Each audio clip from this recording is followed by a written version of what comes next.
merupakan perguruan tinggi swasta yang terletak di Makassar, Sulawesi Selatan, tepatnya di Jalan Inspeksi Kanal. Universitas Patompo didirikan oleh HM Daeng Patompo pada tahun 1987 di bawah naungan Yayasan Pembangunan Indonesia Makassar atau disingkat YASPIM. Assalamualaikum warahmatullahi wabarakatuh. Perkenalkan, nama saya Andi Sumarenka. Saya salah satu dosen S1 Prodi Manajemen pada Fakultas Ekonomi Universitas Patompo Makassar.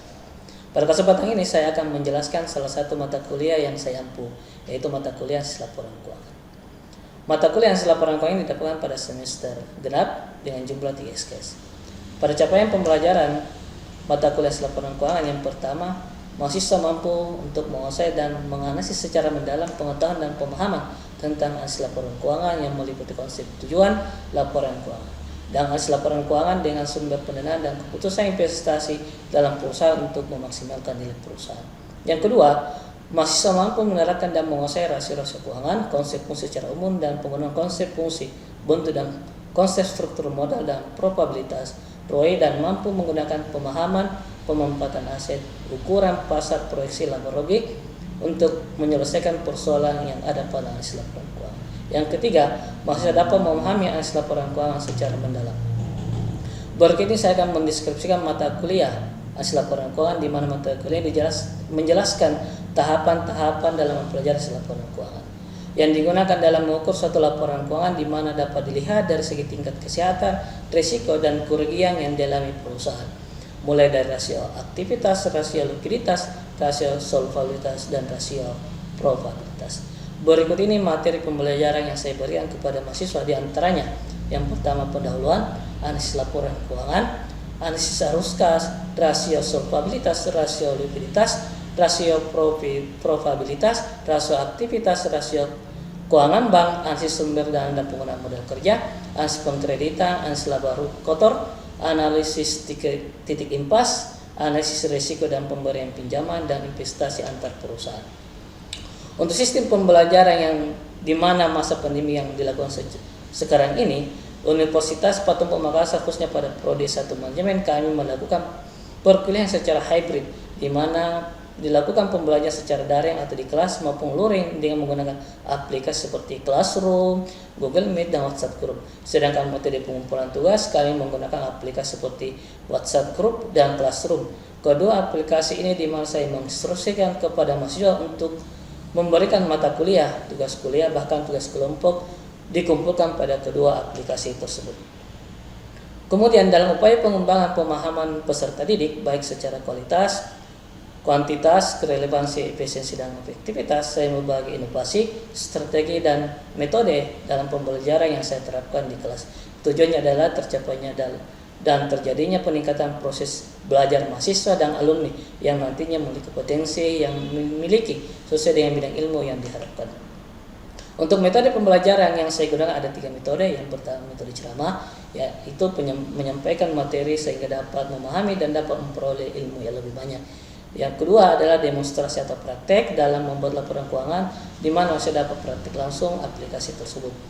Yang ketiga adalah diskusi kelompok, di mana mahasiswa saya bentuk per kelompok dan memberikan topik permasalahan studi kasus dalam laporan keuangan yang tentunya di bidang keuangan atau analisis laporan keuangan, sehingga mahasiswa dapat memecahkan masalah dan dapat mempresentasikan masalah yang didapatkan di dalam laporan keuangan. Tujuannya adalah agar mahasiswa dapat percaya diri dan mengembangkan pola pikir yang kritis dan kreatif dalam menganalisa laporan keuangan.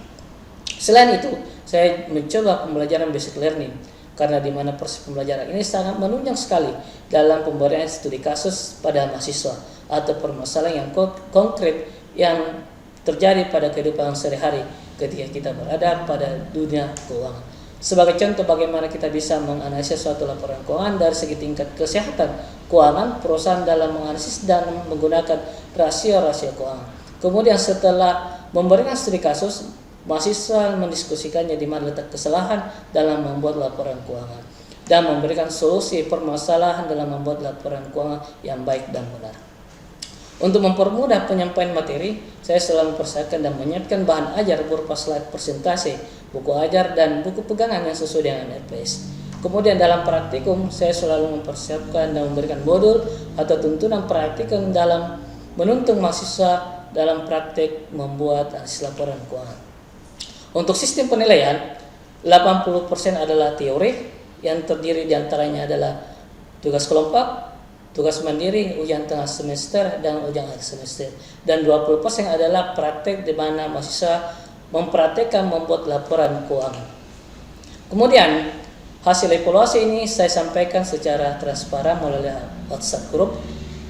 Kemudian siakat apabila ada mahasiswa mendapatkan nilai yang kurang bagus, kita akan memberikan segera penyampaian untuk memperbaiki nilai mereka yang sesuai dengan jadwal kalender akademik yang ditentukan oleh Universitas Patompo Makassar. Berikut ini saya tampilkan video proses pembelajaran. Assalamualaikum warahmatullahi wabarakatuh. Selamat pagi semua. Waalaikumsalam warahmatullahi wabarakatuh. Oke, pada pertemuan sekarang kita membahas masalah analisis laporan.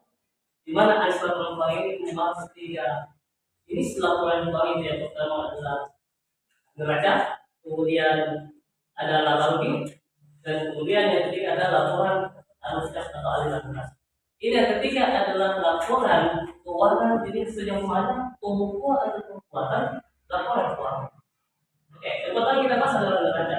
Neraca adalah menggambarkan bagaimana bentuk kekayaan atau pendapatan yang dimiliki oleh perusahaan pada waktu. Dan di waktu tertentu ini adalah bagaimana dengan 10 tahunnya ke bawah. Itu yang kita lihat. Bagaimana neraca ini menggambarkan segi pendapatannya dalam perusahaan membuat atau memproduksi dan mendapatkan modalnya.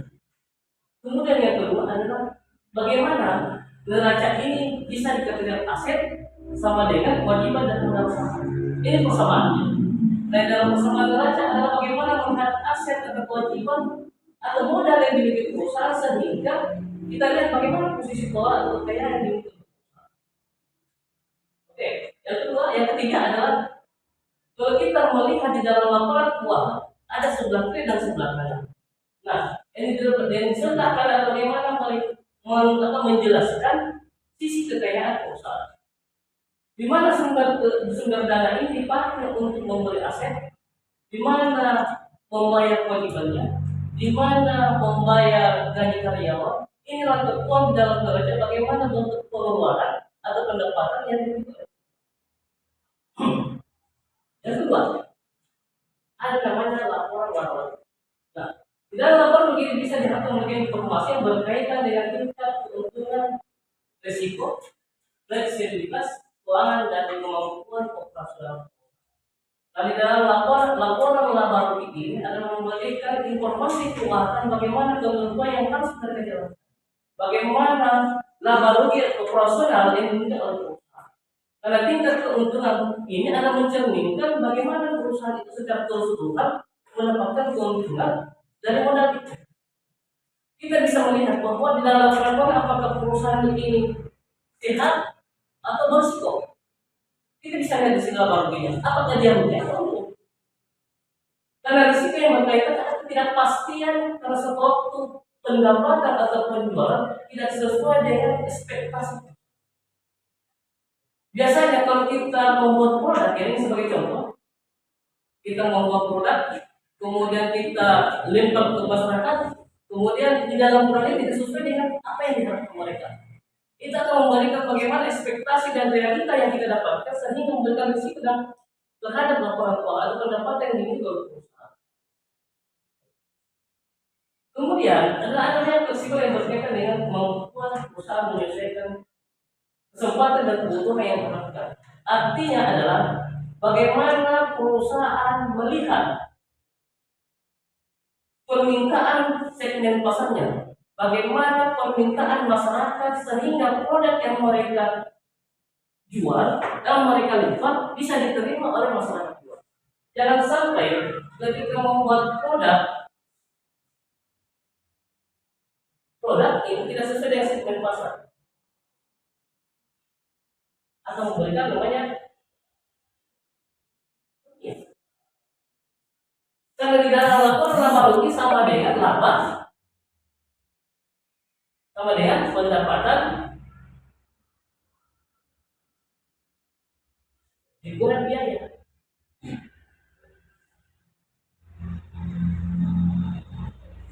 Nah, di mana pendapatannya? Berarti ada produk yang mereka lepas, berarti ada produk yang mereka jual, bagaimana masyarakat bisa menerima. Kemudian bagaimana biayanya? Berarti biayanya adalah membayar gaji, membayar kewajibannya atau pajak, sewa bangunan, bayar reklamnya atau promosi, atau membayar leasing atau sewa bangunan. Inilah memasuki di dalam biaya yang dikeluarkan oleh perusahaan. Karena dalam biaya ini ada namanya pengeluaran yang dikeluarkan oleh perusahaan dalam hal ini. Laporan. Karena dalam laporan ini ada memberikan informasi sejauh mana pendapatan dan kerugian, bagaimana pengeluaran perusahaan, bagaimana besaran pendapatan perusahaan. Dari dalam laporan ini bagaimana memberikan informasi mencerminkan bahwa perusahaan ini sehat, perusahaan ini untuk apa sebabnya.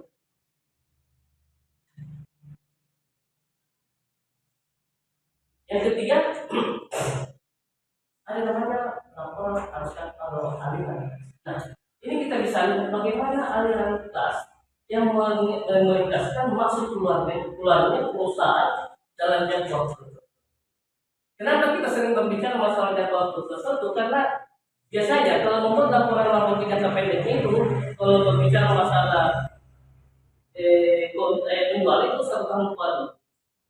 Itu kita lihat dari masa aktivitasnya. Bagaimana aktivitas perusahaan ini membiayai kewajibannya? Kita lihat di situ. Dan sebentar kita lihat dari dalam usia aliran laporan baik kita mempunyai namanya rasio keuangan. Karena dalam rasio keuangan ini adalah bagaimana kita mengukur sejauh mana tingkat kesehatan perusahaan, bagaimana risiko yang dimiliki, bagaimana menghitung pendapatan, dan bagaimana kita menganalisis sejauh mana kemampuan perusahaan. Kemudian dalam C yang kedua adalah bagaimana aliran kas diperlukan dengan beberapa situasi. Nah, ini menggambarkan kondisi keuangan perusahaan. Biasanya kalau kita membuat laporan laporan ini, biasanya kan ada transaksi. Dan dalam transaksi ini kita membuat yang namanya dalam besar. Dalam buku besar ini kita membuat namanya laporan. Dalam laporan ini kita membuat lagi namanya arus kas. Nah, arus kas ini jangan dari laporan ini. Bagaimana arusnya, bagaimana posisi keuangan, di mana menempatkannya. Itu yang kita lihat. Dari analis laporan keuangan ini adalah melihat sejauh mana kemampuan perusahaan yang mereka dapatkan dari segi modal atau keuntungan. Fungsinya adalah bagaimana memberi informasi mengenai penerimaan dalam pembayaran pas pada periode.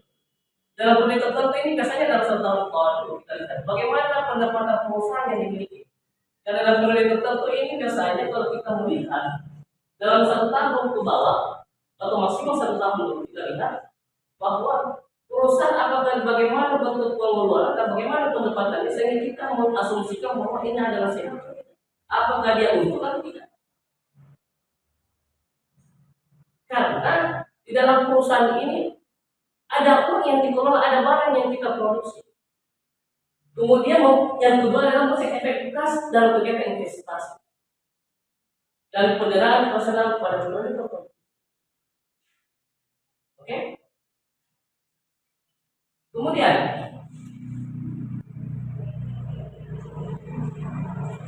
kita masuk di analisis rasio keuangan.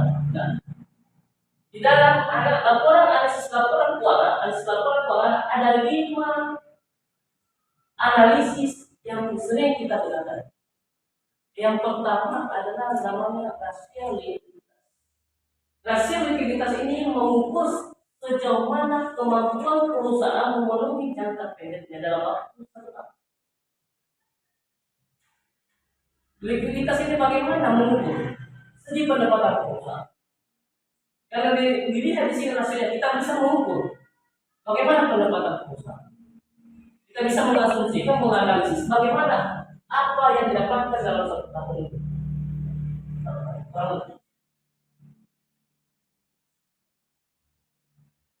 Karena dalam 1 tahun ini akan mencerminkan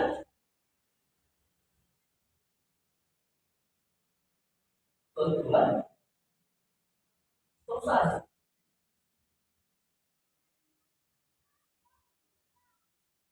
Yang kedua ada namanya rasio aktivitas.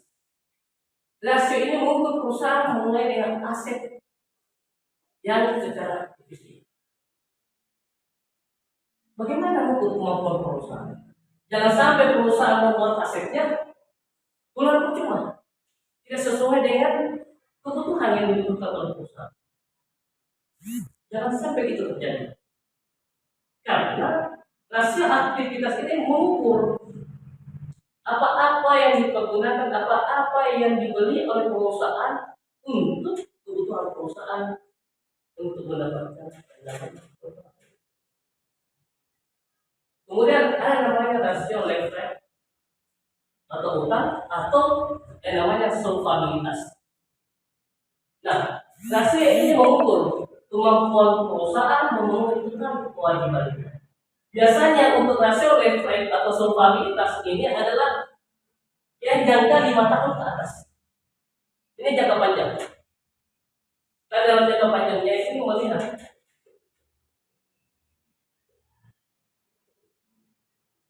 atau jangka panjang.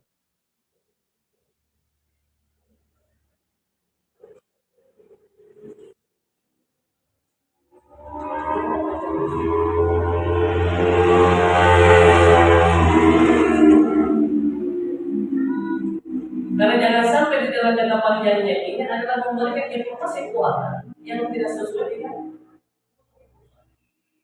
apa yang dalam jangka panjangnya. Ada namanya kredit yang harus dikerjain. Ada namanya gaji karyawan yang harus dikeluarkan.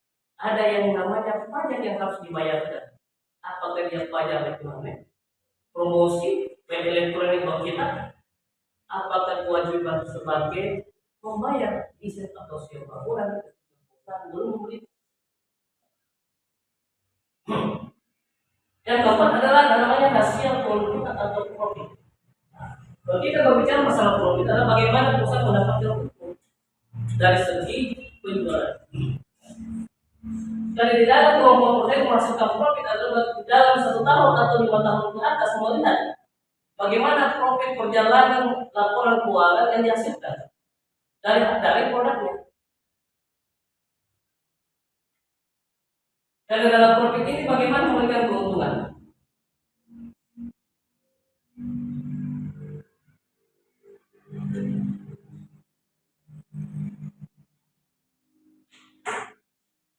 Memberikan keuntungan.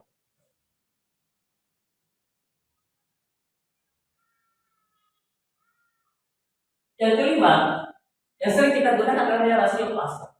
Nah, rasio pasar ini bagaimana kita mengukur relatif terhadap nilai buku atau pendapatan dari dividen. Dividen ini adalah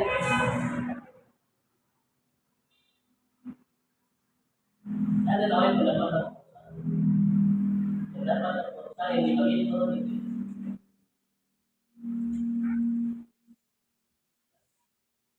Mengukur dan setiap rasio likuiditas yang pertama yang kita ukur adalah menggambarkan bahwa perusahaan yang pertama ada rasio lancar sama dengan misalnya rasio lancarnya berapa, aktivitas lancar dibagi utang lancar.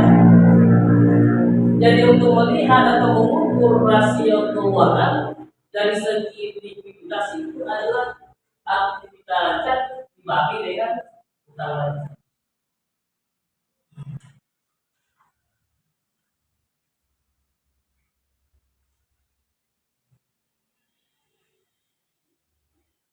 Yang kemudian yang kedua namanya rasio, yaitu aktivitas lancar dikurangi persediaan dibagi dengan utang lancar.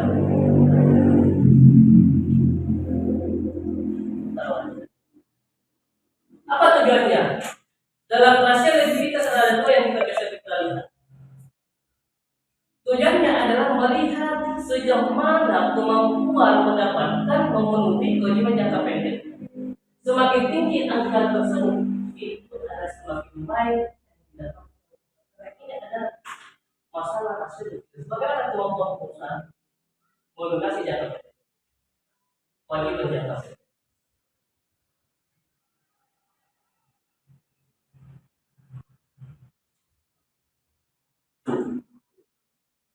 Kemudian untuk menghitung rasio aktivitas adalah rata-rata utang, rata-rata panjang umur ini adalah 360 hari ini adalah sama dengan 1 tahun.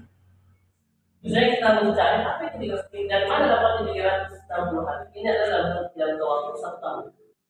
Nah, rata-rata umur piutang itu di sini. Dibagi berapa jumlah total utang dibagi dengan penjualan. Dibagi dengan penjualan.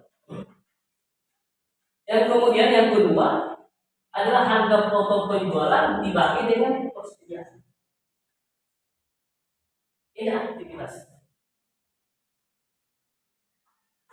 Kemudian yang ketiga adalah perputaran aktivitas tetap. Biasanya kita misalnya di sini adalah ya. Misalnya ini adalah laporan keuangan.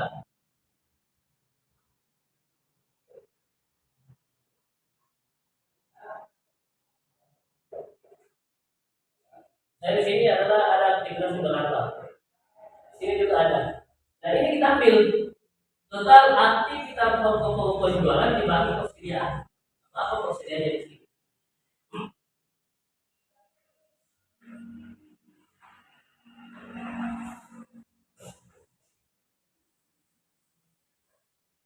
Yang ketiga adalah perputaran aktivitas tetap sama dengan penjualan dibagi dengan total aktivitas. Berarti ini adalah mengukur sejauh mana kemampuan perusahaan masalah aktivitas. Kemudian yang terakhir ada namanya perputaran total aktivitas sama dengan penjualan dibagi. Maka kita bisa melihat sebagaimana keuntungan perusahaan dalam jangka waktu tersebut.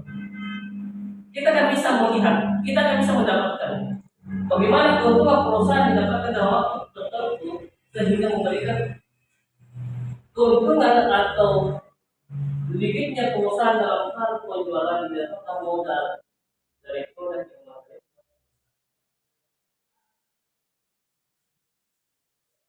Tujuannya bisa kita lihat karena kemampuan perusahaan menggunakan asetnya secara efektif. Semakin tinggi angka perputaran, semakin efektif aset yang dimiliki. Itu tujuan dalam hal rasio.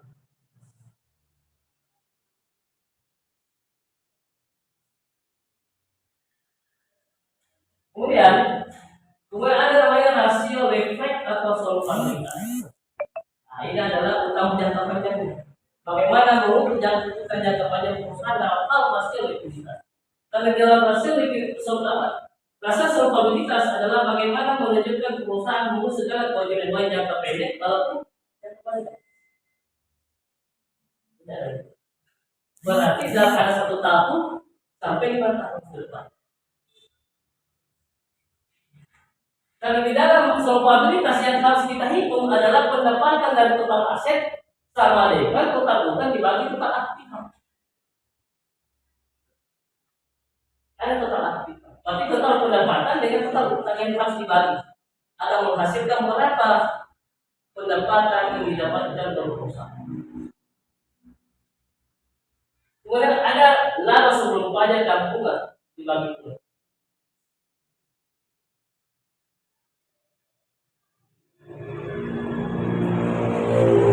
Itu adalah bagaimana kita melihat mengukur rasio pada hal solvabilitas. Tujuannya kita akan lihat semakin perusahaan mulai kewajiban tetap ya semakin tinggi angka rasio utang dibagi total aktivitas semakin besar atau tidak.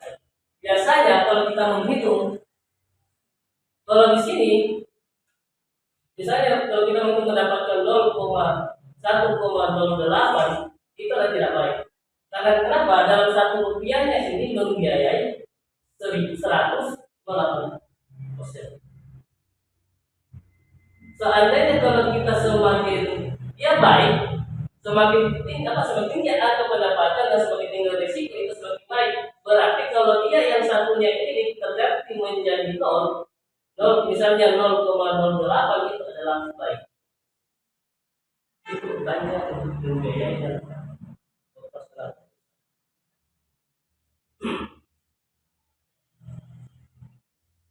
Yang kedua, yang selanjutnya adalah namanya rasio profit atau probabilitas.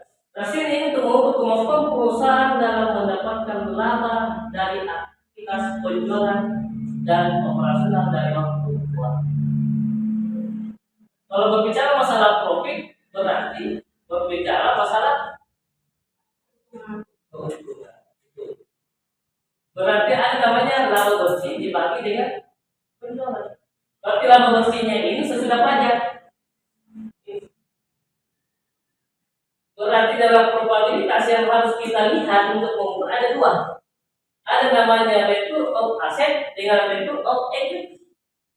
Yang biasa kita singkat namanya DAR dan DER. Ini DAR-nya, ini adalah DER-nya. Artinya apa? Untuk mengukur return of asset adalah sama dengan laba bersih dibagi dengan total aktiva. Kalau untuk return equity, laba bersih dibagi dengan modal usaha untuk mendapatkan aset. Tujuannya apa? Dalam hal hasil probabilitas yang melihat kemampuan perusahaan untuk menghasilkan profit atau keuntungan yang semakin tinggi dari hal atau dari ROA, return of asset, dan ROE, return of equity. Oke. Kemudian yang rasio yang terakhir yang sering kita gunakan namanya rasio pasar.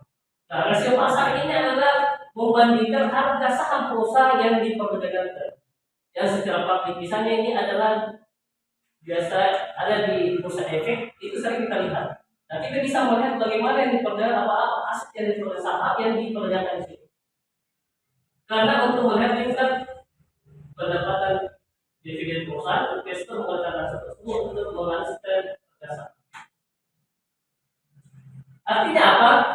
Setiap per lembarnya per lembar dari perusahaan yang diperjualbelikan di bursa saham akan memberikan hasil atau hasil dari penjualan sama dengan laba bersih per lembarnya.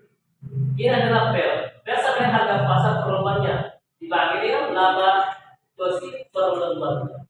Berarti dalam per lembarnya berapa harga yang dijualkan? Kemudian ada namanya dividen. Dividen per lembarnya, harganya dibagi pasar. Tujuannya apa? Melihat sebagaimana kemampuan atau kemampuan perdagangan saham yang tercapai. Secara umum, tingginya angka PER-nya dan dividennya dan hasil pembayaran dividen akan semakin. Ini ya. Kalau misalnya kita ambil dividen, pertanyaannya apa itu dividen? Dividen adalah distribusi pembagian dari pendapatan perusahaan dalam pemegang saham yang ditentukan oleh dewan pers. Berarti dividen ini adalah orang yang berinvestasi di perusahaan. Kemudian ada namanya kinerja keuangan, adalah bagaimana mengevaluasi suatu perusahaan mengenai asetnya, kewajibannya, ekuitasnya, biayanya, pendapatan, dan profitnya secara keseluruhan. Itu yang bisa dalam hal rasio. Kemudian apa yang kita lihat? Ada namanya analisis lainnya. Analisis lainnya yang mana? Ada namanya data histori perbandingan. Dalam analisis perbandingan ini ada membandingkan, bisa kita pakai data historis. Itu data masa lalu. Kemudian angkatan dari perusahaan yang sejenis dan diringkaskan dalam hal rata-rata industri. Ini adalah laporan keuangan biasanya di atas sebelumnya. Misalnya 2 tahun atau 1 tahun sebelumnya. 1 atau 2 tahun. Atau biasa bulanan untuk memberikan informasi bagaimana membandingkan antara laporan keuangan sebelumnya dan sesudahnya. Oke? Ngerti ya? Oke, saudara sampai di sini pertemuan kita. Saya ucapkan Assalamualaikum warahmatullahi wabarakatuh. Waalaikumsalam warahmatullahi wabarakatuh. Baik, demikian deskripsi diri saya. Semoga dapat memberikan gambaran pendidikan dan pengajaran yang saya lakukan sebagai dosen program studi S1 Mandarin khususnya pada mata kuliah Islam Perempuan. Atas perhatiannya saya ucapkan terima kasih. Jangan lupa jadi orang baik dan terus berinovasi untuk pengembangan dan memajukan dunia pendidikan. Saya Andi Sumarulika pamit undur diri. Wassalamualaikum warahmatullahi wabarakatuh.